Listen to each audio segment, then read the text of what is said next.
So, what have we got for you today? Well, the Mirror has splashed on the news that 3 Tory MPs have finally broken cover to put their names on calls for Liz Truss to quit. Crispin Blunt, Andrew Bridgen, and Jake Wallace, none of them renowned, it must be said, for being calm and considered, say it is blindingly obvious she has to go, about 3 weeks after everyone else in the country realised the same. Now, this morning, the markets have reopened and had their first chance to react, both to her press conference last Friday and her appointment of Jeremy Hunt as Chancellor. And so far, it's looking good, touch wood. Well, it's better anyway. The gilts are surging, the cost of borrowing is going down a bit. But, Jason, this is ahead of an expected announcement we've got at 2:30 this afternoon, where Hunt is widely expected to pretty much undeliver all of Kwasi Kwarteng's mini budget, isn't he? This is the city reacting to what they hope is going to be some common sense. The fact he's got to do this shows quite how dire the situation is. So he must have looked at the numbers. He knows that the Office for Budget Responsibility is talking about not a 60 billion hole in the nation's finances, but a 72 billion hole. And he's done the sums and he's had to act. And take whatever analogy you want, Susie. You can see it as somebody in a balloon, which is about to hit the ground, chucking everything overboard. So almost every single policy that Kwasi Kwarteng announced in his mini budget, that's been chucked over now. But maybe, but kind of, the cut to income tax may stay, but that's about it. Everything else is being jettisoned. The big question is whether, the next thing to be chucked overboard is Liz Truss. There's not much point of her hanging around now that, everything she announced has been kind of thrown overboard. The other way of looking at it, you can see it like, maybe, it's like the bailiffs have come knocking at the door. They've already handed over the appliances, the furniture, and that's, all Jeremy Hunt's got left is the wedding rings. So, they've gone and they're sitting in this very empty room staring at very blank wallpaper. I saw an analogy online a minute ago that said it was like taking the scissors off a toddler and locking them in a cupboard after they've already severed their arteries. Yeah, I mean, there's quite a good kind of metaphor for that Truss is not necessarily in a cupboard, but possibly in a cellar in Downing Street. But they're not going to let her out anywhere they can. And the last thing they want to do is to let her speak, because that could spook the market still further. She's definitely being held hostage for as long as she remains in power. But the point we really should be making, because this is this having to do all this comes at a huge price, and that price is actually going to be paid by us. It's going to be really painful. We're back to austerity, and we're back to austerity because Kwasi Kwarteng and Liz Truss blew up the economy. And that's going to mean, less money for public services, which are already creaking anyway. If your school building is crumbling, that's not going to get repaired now. I can't see how they kind of, get the NHS backlog back down because there's no money. I can't see how they're going to stop the problems in the courts where people are waiting years for cases to be heard. There's no money for that. Well, it goes on. And at the same time, your mortgages are going to get more expensive and your rent's going to get more expensive. It's grim. Really grim. And that's the outlook for the next year at least. Yeah. And last time, of course, they blamed Labour. They blamed Gordon Brown. They said, we need austerity because there's no money left. And that's that. But this time, it's literally, we did this. It's us. But, they can't blame the EU. They can't blame Putin. They can't blame Labour. This is on them. It's entirely their fault. It's kind of astonishing as well. Sorry, go on. Fairly bleak economic picture anyway, and they've made it 3 or 4 times worse than it could have been. This is the problem. This is why it's implausible for Truss to stay in office, because everything which happens from now on is going to have her name attached to it. If your mortgages go up, that's Truss's fault. If there's no money to invest in your local area, that's Truss's fault. If you can't get a pay rise, that's Truss's fault. This is the problem. She's kind of shackled to this in a way which unless they get rid of her, they it's going to contaminate everything they try and do for the next 2 years. Yeah. Now, this is kind of well, I'm old enough, to remember when we used to get one budget a year. I think we've had about 3 in the last 6 weeks. So I'm old enough. We used to get one chancellor a month. Yeah. we've had four. I can't remember on now in 4 months. Four. It's astonishing. But we now got today. This is, seeing as the last thing that Kwasi Kwarteng did wasn't a budget, it was a fiscal event. And he was going to have another announcement on October the 31st about how he would pay for it, which is a bit like saying, can I have my exam results, please? I'll sit the exam later. This is now today a mini midterm fiscal plan, not budget statement. And we may still have another announcement on October 31st anyway. And it's saying there in the paper that they've turned the economy into what was something where the equivalent of Germany or America is now the equivalent of something like Greece or Italy. So tanked it pretty much. Now, keep asking us your questions, everybody. What do you think about what Jeremy Hunt may say today? He's been called the de facto prime minister because he's jettisoned, as Jason said, every single thing that Liz Truss said she was going to do and wanted to do. And he's gone in and said, no, I'm not doing any of that. Now, Mike says, when Jeremy Hunt is the adult in the cabinet room, the country is in a dire position. He always reminds me of a duck, Jason, just a surprised looking duck. And he is now Chancellor of the Exchequer. Now, people are saying he's a safe pair of hands because he's been in government posts for a long time. But Truss was in government for 10 years. And where did that get us? Yeah, he does have the demeanour of somebody who's kind of lost their comfort blanket, doesn't he? Yeah. It was always something. I mean, he's very calm. If he went boo really loudly, he'd be a bit scared. And that's the problem. Yes, he is a bit. We're breaking up a little bit. You're going a bit like the TARDIS, but I think we'll probably try and skim through, see what we can get. It's your shed out the back there. It's got terrible Wi-Fi, mate. It's very good up till now. Keep asking your questions. Now, on Wednesday, we've got Prime Minister's questions in the House of Commons when Liz may well be hoping that a rally in the pound means that she can tell Starmer she's fixed it. Everything's fine now.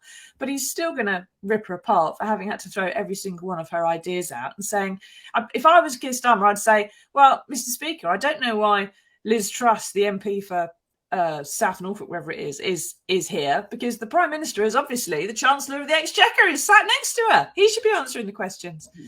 But as I said, on Friday, we've got this poll of polls, which is being released, which is the overall opinion of Truss for the past week, as far as voters are concerned. If Labour is still ahead, and I think the lead is more than 30 points at the moment, she could well be in serious trouble, couldn't she, Jason? Even if the pound rallies on Friday, if the opinion polls are still an electoral wipeout. I mean, I don't even think the polls matter anymore. The problem is she's so damaged that the prospect of her going into the Tories going to a general election under her leadership is just implausible. I mean, can you imagine? What she offer? I mean, she can't offer economic credibility. That's gone. She's got such terrible communication skills that she can't actually she has no rapport with the public, so she can't actually just be like the kind of the maitre d, who is kind of like running the kind of the restaurant while all the others do the hard work, because that doesn't seem to kind of that's not going to wash with the public. She's got no long-term strategy. So I mean, every Tory MP will be running a mile. They want to put her on any leaflet anywhere because they just know that she's disliked. So, well, not disliked. It's more just she's just so useless. So, I mean, they need to get rid of her, and they know that. It's just a question of how, and that's the victory of us stumbling over. Yeah. Now, Strip Bear, possibly not his or her real name, says, would she be the shortest prime minister in history if she went this year? I don't know how tall she is, Strip. Disraeli was pretty tiny. I think Margaret Thatcher is probably the shortest in recent history. But if you mean the shortest serving prime minister, then that would be George Canning in 1827, who only served 119 days in office. But that is because he died. So, she may be one of the shortest serving who didn't actually get taken away by God, as it were. So she's certainly, whenever she goes, there's going to be a lot of comparison strip, and she's probably in the running, isn't she? I think so. Yeah. I mean, yeah. September to now is what? We're only a month, 6 weeks so far. So she's well ahead. She's off to a racing start as far as beating George Canning. Well, I mean, that's one achievement she can actually notch up. Yeah. Exactly. The question is, of how they engineer her departure. And there's a number of stumbling blocks they have. The first is they've got to find somebody the whole party can kind of coalesce around. And that's kind of proving difficult. They don't want Rishi's kind of still distrusted because he knifed Boris Johnson, though he's actually got quite a good bedside manner. There's Penny Mordaunt, but she's actually quite inexperienced in many respects. There's talk of Ben Wallace, but again, we only know he can do defence. There's doubts about what are his views on health, what are his views on the economy. They're a bit of a mystery. But he's seen as a safe pair of hands. So they're looking at him, and then of course there's Hunt as the kind of the caretaker who just steps up. The Duck Prime Minister. His name everybody gets wrong. Leslie's got a very good point by saying it's not just Truss who's damaged, it's the whole Conservative Party, isn't it? I mean, yes, that's the thing, is that she's not just destroyed her own career, she's destroying the Tory brand in a way which could be irrecoverable for several years. And that's the delight for Labour. I mean, when they took out Boris Johnson, or Boris Johnson took himself out, however you wish to look at it, but that was seen much more of a kind of a personal kind of association. His personality was such that it didn't necessarily feel like the whole Conservatives were contaminated about it. It was much more about his own kind of personal failings and lack of probity and lack of honesty. With Truss, it feels much like the whole project has been contaminated, which would exactly what Labour wanted. So it's like well, these are the things that the fringe of the Tory party have been yelling about for years, that we've heard about for years, about tax cuts and corporation tax and growing the pie and the trickle-down economics, and years and years and years. And the minute they do get the chance to do that in an unfettered way, whole thing's tanked. So it actually would require some rethinking of where the Conservative Party is, whether they're more centrist, whether they're more liberal, whether they're just a bit more bubble up rather than trickle down. It involves quite a lot of reassessment, I think, and maybe a decade in the wilderness would do them some good. Now, and of course, the risk is, Susie, that this is where they start to split, because the tensions there are deep and widespread, because they still haven't resolved whether they are this kind of libertarian party who is kind of still kneeling at the altar of a Thatcherite creed, or whether they are this kind of one nation kind of centrist party, and that's the debate is partly ongoing now as they decide or try to decide who could take over from Truss, but it's going to consume them once they're out of power. I mean, the only thing holding them together at all is power, and when that goes, then you can see it unraveling quite badly. Shame. Marvellous. That's what I like to hear on a Monday morning. Thank you, Jason. I'm sure that's made everybody salivate a little bit.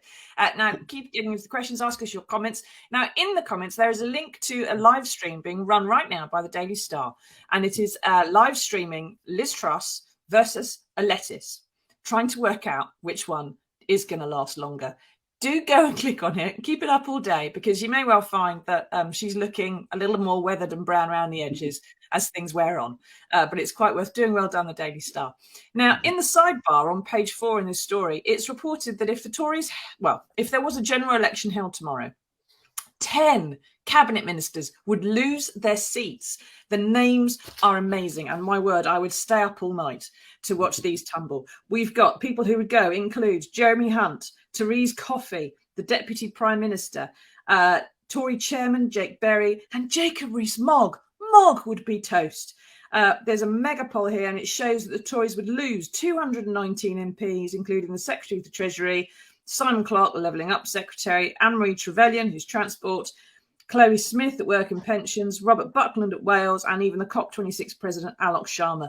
But Boris Johnson in Uxbridge would lose by a landslide. That would be probably the easiest win ever. Now, this is the kind of thing, Jason. They would still perhaps have 138 MPs, which is humiliating and it's awful. It's less than the 202 Jeremy Corbyn was left with in 2019, which was the Labour's worst election defeat since 1935. It'd be worse than that, but it's still enough to rebuild. 138 MPs is still, they've still got some safe seats. And those 138, if they acted now to get rid of Truss, would save their seats. Whereas if you wait a bit longer for this bin fire to get worse, they would lose it. And there's enough there. An example of how kind of cataclysmic this is. I just looked up Anne-Marie Trevelyan's majority in Berwick on Tweed. It's over 14,000. I mean, that's huge. I mean, Alex Sharma is about 4,000. That's understandable. I mean, he would expect to go, but that for anything 14,000, we're talking huge numbers, and kind of the comparisons here are like what happened to the Conservatives in Canada when we went down to 6 MPs, or going back to the UK to kind of like 1931, when Labour was completely annihilated, and the National Party led by kind of Ramsay MacDonald, which was bulk of which was Conservatives, had 502 MPs. I mean, this is extraordinary times, and it just shows how feeble politics is at the moment, but also how the traditional party binds they no longer exist. Things could move really quickly, and the mood can kind of shift like a kind of tidal wave, not like a little rivulet. Yeah, I think the wind has changed direction. That moment came a couple of months ago. I think Johnson was sort of tacking into it for quite a while, and he was going to lose anyway, I think, as Prime Minister, but not as badly as this. This is an absolute trouncing. But this is, I think, what Truss did was she burst the dam of discontent. So this was building up. I mean, if you look about, we had the kind of the years of austerity under Cameron and Osborne, then we had the kind of the kind of shambolic kind of 3 years of Theresa May and the Brexit infighting, and then we had the kind of the awful kind of Johnson interlude where he kind of trashed our institutions and trashed kind of respectability and politics. And you look back and you think, well, what have the Conservatives achieved apart from inflicting Brexit on us, which has proved incredibly divisive and economically damaging? So, this kind of discontent was building and building and building. It was kind of a cap was put on it, partly because Jeremy Corbyn was unelectable. But once you have a plausible Labour leader, and then you have the self-destruction of trust, you can see why the dam has burst. Yeah, for 12 years there's been no Northern Powerhouse, there's been no HS2, there's been no bridges to here, there, or anywhere. There's been no new hospitals really to speak of. Schools haven't improved. Potholes have got worse. Austerity, inequality, everything's just got worse for 12 years. I can't think of anything that's got better. And if I could find one, in the spirit of being an objective journalist, I'd tell you it, everybody. But sorry, it's a blank. John says, we should have a vote of no confidence so the Tories are made to back her. Last question before we move on to the next story then, Jason.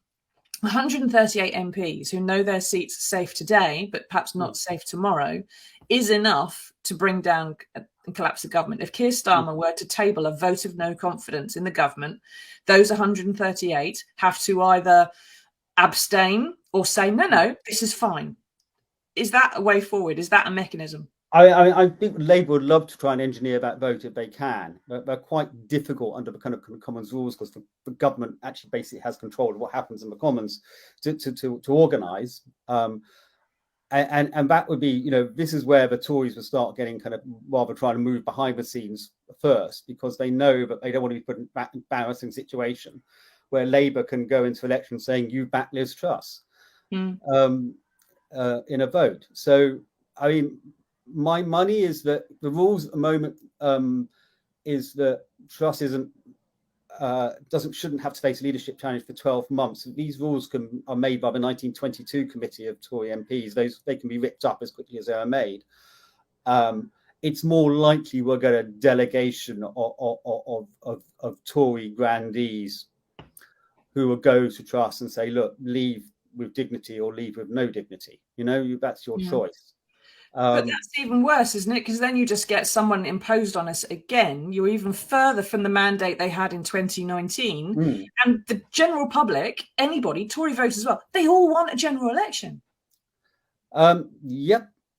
That's the problem. It's how you do a transition without ceding the right for a general election. And the more messy that transition is, the more the clamour for the country to go to the polls will be. So it's difficult, and it's being conducted by a party which is, how can we put this politely, is quite chaotic at the moment. Not firing on all cylinders, let's say. At least they are, but in opposite directions at all times.